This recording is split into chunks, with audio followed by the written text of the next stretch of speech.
ሰላም አድማጮች እንደምን አላችሁ? እግዚአብሔር ይመስገን እኔ በጣም ደህና ነኝ። የምትገኙት አራዳ ሜዳ ኦፊሻል ዩቲዩብ ገጻችን ላይ ነው። ለቻናሉ አዲስ ከሆናችሁ የዩቲዩብ ገጹን ሰብስክራይብ በማድረግና የደወል ምልክቷን በመጫን የቻናላችን ቤተሰቦች እንድትሆኑ የአክብሮት ግብዣችን ነው። ቪዲዮውን ከወደዳችሁት ደግሞ ቪዲዮውን ላይክ ማድረጋችሁን አስታውሱ። ዶክመንተሪና የተለያዩ መሰል ዘገባዎችን የማቀርብበት ሁለተኛና አዲስ የዩቲዩብ ቻናል ከፍቻለሁ።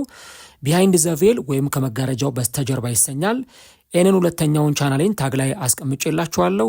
ሁላችሁም የኔ አድማጮችና የአራዳ ሜዳ ተከታታዮች ቻናሉን ሰብስክራይብ እያደረጋችሁ አጋርነታችሁን እንድታሳዩኝ በአክብሮት ጠይቃለሁ። የአራዳ ሜዳ ኮሜንታተር ተስፋ ወርቅ ሉል ሰገድ አብሬያችሁ ቆይታ አድርጋለሁ። በዚህኛው የፕሮግራማችን ክፍል ደግሞ የማርቲን ኦዴጋርድን ጉዳይ የምንመለከት ይሆናል ማለት ነው። እንግዲህ እንደምታውቁት ማርቲን ኦዴጋርድ በቅርብ ጨዋታዎች ላይ የለም በጉዳት ምክንያት። ይህ ሲዝን ለማርቲን ኦዴጋርድ ጥሩ ሲዝንም ነው ማለት አይቻልም። ምክንያቱም ተደጋጋሚ ጉዳቶች እያጋጠሙት ይገኛሉ። በዚህ ዓመት አሁን ሲጎዳ ለአራተኛ ጊዜው ነው። 2 ጊዜ በተከታታይ የትከሻ ጉዳቶች አጋጥሞት ነበር። ከዛ ቀጥሎ ደግሞ እንደዚሁ ሌላ ጉዳት አጋጥሞት እንደነበር ታስታውሳላችሁ። አሁን ደግሞ ለአራተኛ ጊዜ ጉዳት አጋጥሞት ያለፉት ጥቂት ጨዋታዎች ላይ ተጫዋቹ እየተሰለፈ አይገኝም። ማርቲን ኦዴጋርድን በተመለከተ ብዙ ሀሳቦች ይነሳሉ። በተለይም ደግሞ ከቅርብ ዓመታት ወደዚህ አምናና ዘንድሮ ደግሞ ማርቲን ኦዴጋርድን የተመለከቱ ሀሳቦች ጠንከር ብለው እየተሰጡ ይገኛሉ።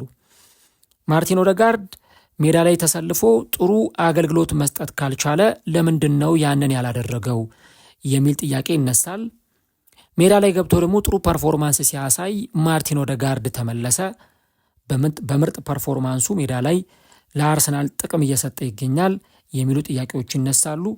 ልክ ደግሞ እሱ ተጎድቶ ከጨዋታዎች ውጪ ደግሞ ሲሆን የአርሰናል ፈጠራ በሚጠበቀው ረገድ አስፈሪ ሳይሆን ሲቀር እንደዚሁ ደግሞ ኦዴጋርድ በአርሰናል የሚናፈቅ ተጫዋች ነው የሚሉ ሀሳቦች የተሰነዘሩ ይገኛሉ። የቅርብ ጨዋታዎቹን ስንመለከት ግን ማርቲን ኦዴጋርድ በአርሰናል ቤት በጣም የሆነ ነገር ያጎደለ ተጫዋችና በአርሰናል ቤት መኖሩ ደግሞ በጣም የሚያስፈልግ ተጫዋች መሆኑን እየተመለከትን እንገኛለን። እንግዲህ እንደምታስታውሱት ተጫዋቹ በቶተናሙ ጨዋታ ላይ ተቀይሮ ገብቶ ለቪክተር ዩኬሬስ አሲስት ካደረገለት በኋላ በተከታታይ አርሰናል ባደረጋቸው 4 ጨዋታዎች ላይ ተጫዋቹ ሲሰለፍ አልተመለከትነውም። አርሰናል ቼልሲን ባሸነፈበት፣ ብራይተንንም ባሸነፈበት እንዲሁ ደግሞ በኤፍኤ ካፕ ማንስፊልድ ታውንን በረታበትና ከባየር ሌቨርኩሰን ጋር አቻ በተለያየባቸው ጨዋታዎች ላይ አርሰናል ያለ ማርቲን ኦዴጋርድ አገልግሎት ነው በእነዚህ ጨዋታዎች ላይ ስንመለከተው የነበረው እና ይህንን ቦታ ደግሞ ተክቶ ሲጫወት እየተመለከት ነው። በአርሰናል በኩል ከክሪስታል ፓላስ ባሳለፍነው የክረምት ተጫዋቾች የዝውውር መስኮት አርሰናልን የተቀላቀለው ኤቤሪቺ ኤዜ ነው። ኤዜ ግን በሚፈለገው ረገድ ያንን ግልጋሎት እየሰጠ ስለመሆኑ አጠራጣሪ ነው። እንደውም የአርሰናል ደጋፊዎች ምን ይላሉ መሰላችሁ? አርሰናል ኤታን ንዋኔሪን ቢያቆየው ኖሮ በጣም የተሻለ ነው የሚሉ ሀሳቦችን ያነሱ ነበር። እኔ ቅድም በነበረኝ ፕሮግራም ላይም ነግሬያቸዋለሁ። የኤቤሪቺ ኤዜ የዘንድሮ የውድድር ዓመት ፐርፎርማንስ እጅግ በጣም ያልጠበቅኩትና ይሆናልም ብዬ ያላሰብኩት ነው። ምክንያቱም ትልቅ ተጫዋች ነው። ወደ አርሰናል መጥቶ አርሰናልን በጣም በትልቅ ደረጃ ይጠቅማል የሚል እምነት ነበረኝ።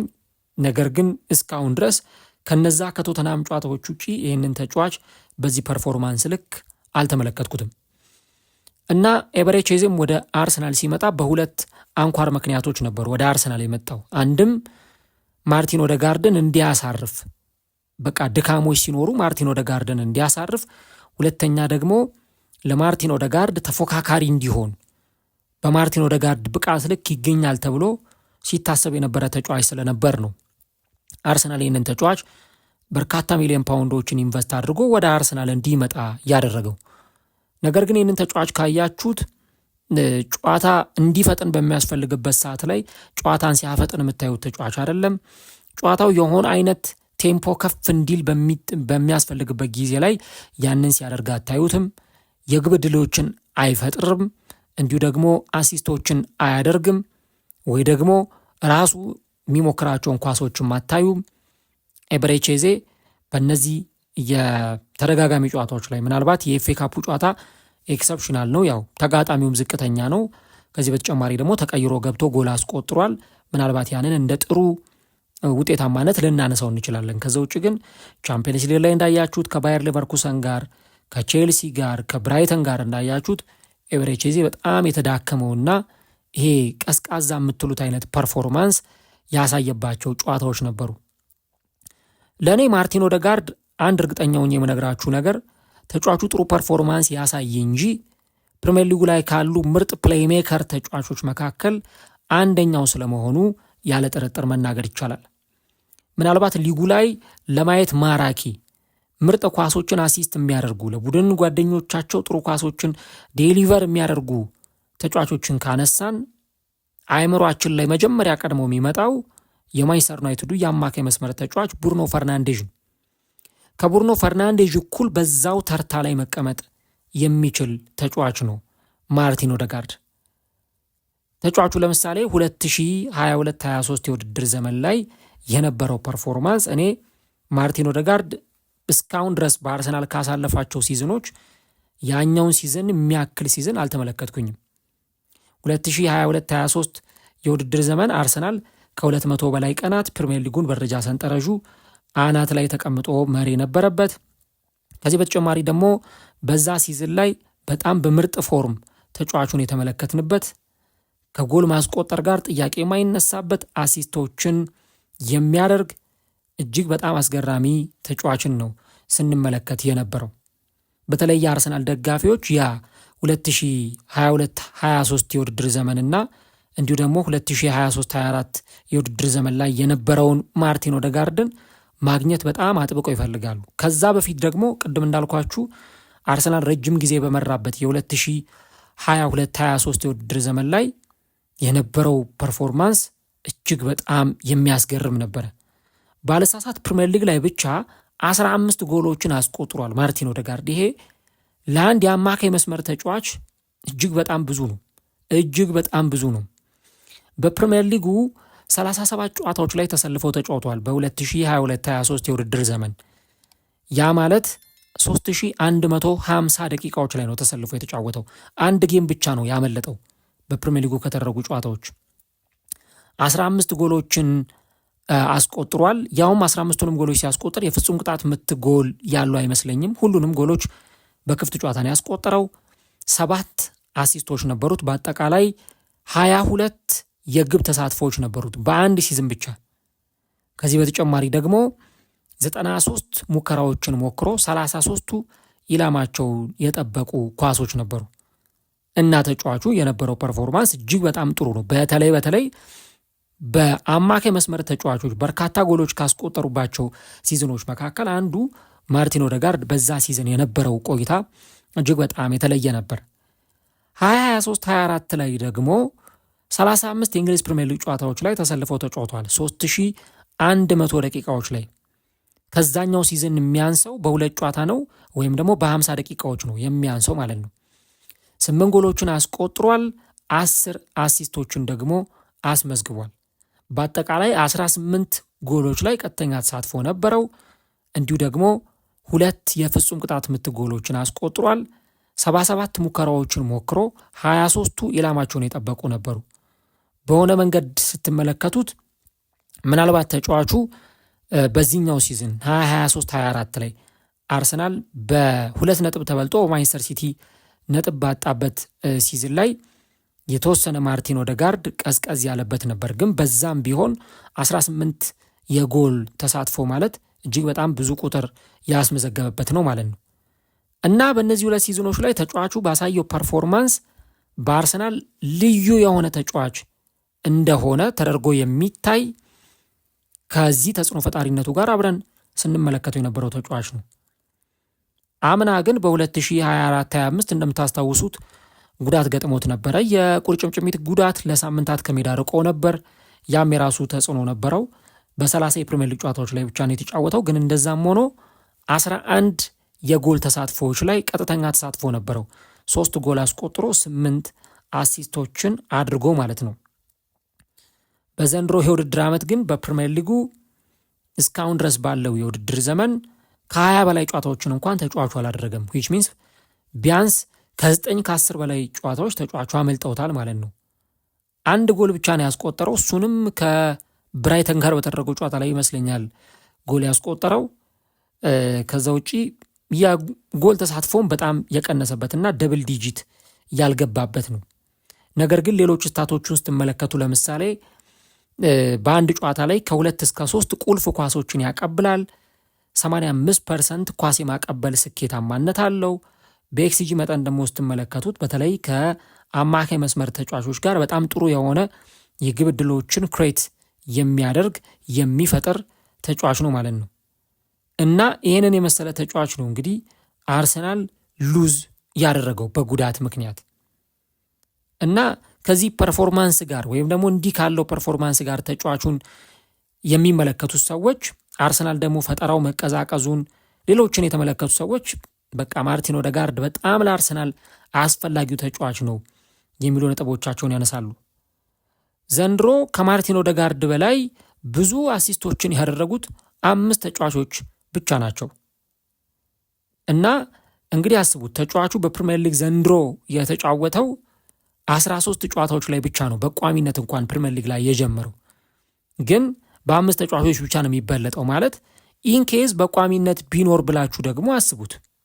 በቋሚነት ቢኖር ያንን ፕራይም ማርቲን ኦዴጋርድን ብንመለከት ምን አይነት ፐርፎርማንስ ሊያሳይ ይችላል ብላችሁ ስታዩ የአርሰናል ደጋፊዎች ይህንን ተጫዋች ሚስ እንዳደረጉት ትገነዘባላችሁ። በጣም የሚገርመው ከጉዳቱ እንዳገገመ ጊዜ በተለይ ደግሞ ሲዝኑ እንደተጀመረ አካባቢ በጣም የሚያስገርም ፕሮግረስ ያለውን የተሻሻለውን ማርቲን ኦዴጋርድ የምናውቀውን ማርቲን ኦዴጋርድን የተመለከትንበት ጊዜ ነበር። በቃ በጣም ይለያል የተጫዋቹ ፐርፎርማንስ። አሲስት ያደርጋል፣ የግብ ዕድሎችን ይፈጥራል፣ ጨዋታውን ያንቀሳቅሳል። አርሰናል ጨዋታውን እንዲፈጥን ሲፈልግ በዚህ ተጫዋች በኩል ነበረ ጨዋታውን የሚያፈጥን የነበረው ማለት ነው። እንደውም ከብሬንትፎርድ ጋር በተደረገው ጨዋታ ላይ ተቀይሮ ገብቶ ነበረ እና የብሬንትፎርዱ አሰልጣኝ ኬት አንድሪው ጨዋታው ካበቃ በኋላ ማርቲን ኦዴጋርድ ተቀይሮ ከገባ በኋላ ሁሉም ነገር ተቀይሮ ነበረ እና በጣም የሚገርም ፐርፎርማንስ ነው ያሳየው። ኦዴጋርድ ሌላ ዓለም ላይ የሚገኝ ተጫዋች ነው የሚል ሀሳብን ነበር የሰጠው። እኔ በአርሰናል ቤት እንግዲህ ረጅም ዓመት እግር ኳስን እንደተመለከተ ሰው ወደ 20 ዓመት ገደማ እግር ኳስን እንደተመለከተ ሰው በአርሰናል ቤት ምርጥ አማካዮችን አይቻለው። ለምሳሌ በጣም ካዩዋቸው ምርጥ አማካዮች መካከል የነ ሴስክ ፋብሬሃስ፣ ሳሚር ናስሪ፣ ሳንቲ ካዞርላ፣ ራሱ አርቴታ ምንም እንኳን ኦልሞስት ወደ መጨረሻዎቹ ዓመታትም ቢሆን ወደ አርሰናል የመጣው ዊችዝ በጣም ጥሩ ተጫዋች ነበር። ሜዳ ላይ ደግሞ ከድንቅ ፐርፎርማንስ ጋር የተመለከትናቸው እንደነ ሳንቲ ካዞርላ፣ ጉዳት ሲደጋገምበት የነበረው አሮን ራምሴ፣ ካዞርላም በተመሳሳይ ጉዳት የሚያጠቃው ተጫዋች ነበር። እነዚህን አይነት የአማካይ መስመር ተጫዋቾችን ተመልክተናል። መስዑት ኦዚል ለእኔ በአርሰናል ቤት ለመጨረሻ ጊዜ የተመለከትኩት ከኦዴጋርድ በፊት ለመጨረሻ ጊዜ ያየሁት ምርጥ የአማካይ መስመር ምርጥ ፕሌይሜከር ተጫዋች መስዑት ኦዚል ነው። ኦዴጋርድ ደግሞ ኦዚልን የሚያስታውስ ፍጥነትን ከቅልጥፍና ጋር ቪዥን እይታን ከሜዳ ላይ ውጤታማ ፓሶች ጋር ከሚያቀብላቸው ኳሶች ጋር ከአሲስቶች ጋር የተመጠኑ ኳሶችን የሚያቀብል የቡድን ጓደኞቹን በደንብ የሚመለከት አይነት ተጫዋች ነው ለኔ ማርቲን ኦዴጋርድ። አምና ግን ቅድም እንዳልኳችሁ ከጉዳቱ ጋር የአቋም መውረዱም ደግሞ ተመልሶ በዚህ ተጫዋች በኩል ሲነሳ ተመልክተናል። ኦዴጋርድ ኳስ ከያዘ ቶሎ ማይለቅ፣ የማይወስን፣ ቶሎ ብሎ ኳስ ማያቀብል፣ ወደፊት ኳሶችን ከማቀበል ይልቅ ዲያጎናል ኳሶች ወደ ጎን የሚሰጡ የጎንጆች ኳሶችን ምናምን የሚሰጥ ማርቲን ኦዴጋርድን ደግሞ ያየንበት ሲዝን ነበር አምና። ግን ኦዴጋርድ ጥሩ ይሁን እንጂ አርሰናልም ጥሩ ሆኖ ጨዋታዎችን ማሸነፍ ይችላል። አንድም አርሰናል በቅርብ ጊዜ እየተከላከለ ሲወጣ ስንመለከት አንዱ ደግሞ እንዲህ አይነት የፈጠራ ነገሮች መቀነሳቸው ነው። አሁን አርሰናል ቤት ጥሩ ነገሩ ምንድን ነው? ሁሉም ተጫዋች ጎል ያስቆጥራል። ማያስቆጥር ተጫዋች የለም።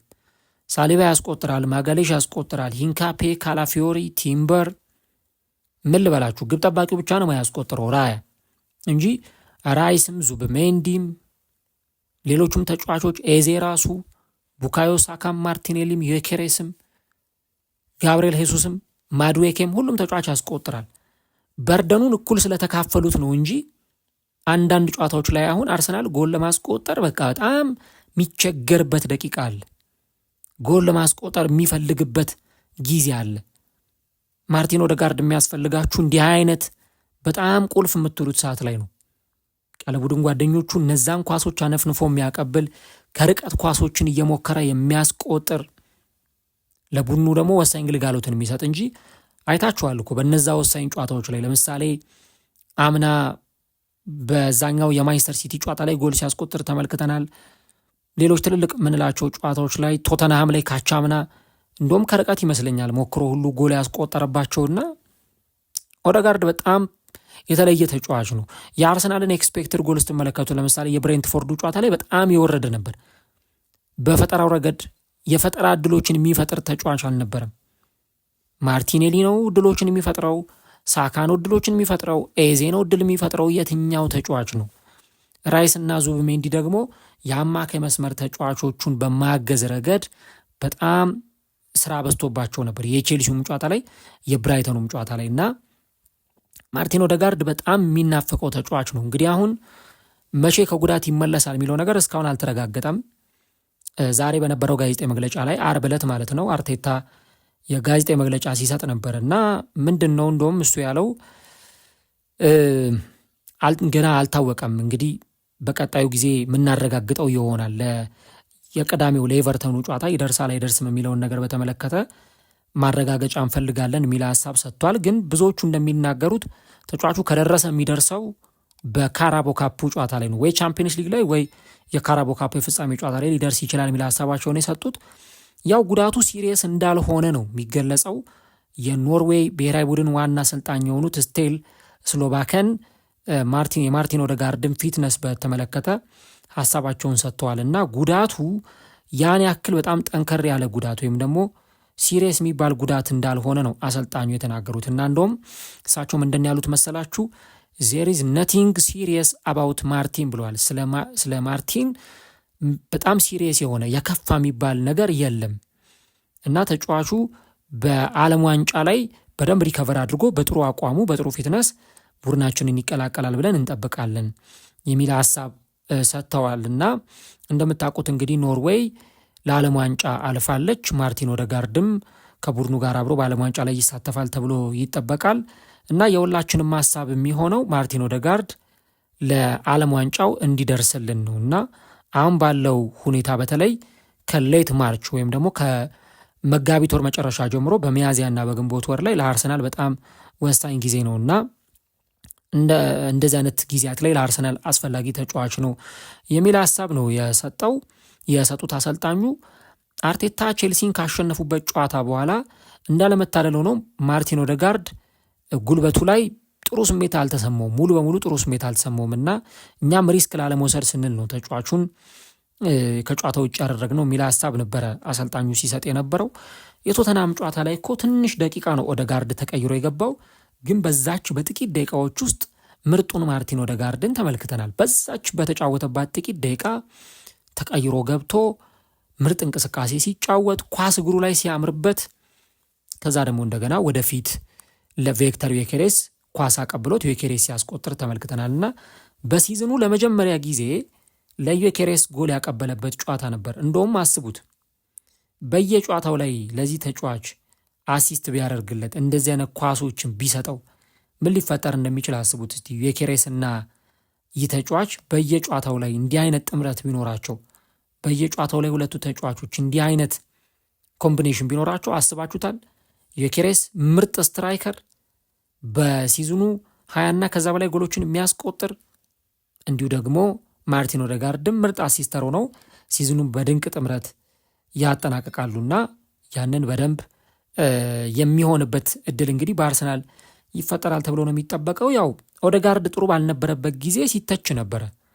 ኦዴጋርድ ጥሩ አልነበረም፣ እንዲህ አይነት ሲዝን እያሳለፈ ነው፣ መሻሻል አለበት የሚሉ ትችቶች ሲቀርቡ ነበር። እኛም ያንን ስናነሳ ነበር። በዛው ልክ ደግሞ ጥሩ ሲጫወት ያው ክሬዲት ይሰጠዋል። በዛው ልክ ደግሞ ለቡድኑ አስፈላጊ ሲሆን አስፈላጊነቱ ይታያል እንጂ አሁን አርሰናል በተለይ ሲዝኑ በጣም እየተጠጋ ወደ መጨረሻው አሁን እየተጠጋ ነው ያለው። ፕሪሚየር ሊግ ላይ ዋንጫውን ለማሸነፍ ተቃርቧል።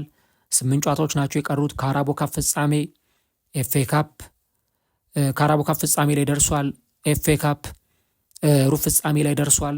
ቻምፒየንስ ሊግ የ16ቱ ጥሎ ማለፍ ላይ ይገኛል እና አርሰናል አሁን ስቴጆቹ እየጨመሩ ሲሄዱ የማርቲን ኦዴጋርድ መኖር በጣም በጣም ይፈልጋል። ለእኔ አሁንም ኦዴጋርድ ተመራጩ የአማካይ መስመር ተጫዋች ነው። በሱ ቦታ ምናልባት ካይ ሃቨርትዝ በግራ 8 ቁጥር ቦታ ላይ ካልተጫወተ በስተቀረ ያንን ተገዳዳሪ ወይም ተፎካካሪ የምንለውን አይነት ፐርፎርማንስ የሚያሳይ ተጫዋች አለ ብዬ አላስብም። ራሱ ኤቤሬቺ ኤዜም ቢሆን አርቴታና የኮቺንግ ስታፍ አባላቶቹ በደንብ የሚያጤኑት ጉዳይ ይሆናል ብዬ አስባለሁ እና እንግዲህ ተጫዋቹ በቅርቡ ወደ ሜዳ ይመለሳል ተብሎ ይጠበቃል። የኖርዌይ ብሔራዊ ቡድን አሰልጣኝም ያረጋገጡት ይህንኑ ነገር ነው። ለማንኛውም ስለ ማርቲን ኦዴጋርድ ምን ሀሳብ አላችሁ? ተጫዋቹ በአርሰናል ቤት ምን አይነት ሚናን በቀጣዮቹ ጨዋታዎች ላይ ሊወጣ ይችላል የሚለውን ነገር ኮሜንት ላይ የገባችሁ ሀሳቦቻችሁን ልታጋሩን ትችላላችሁ።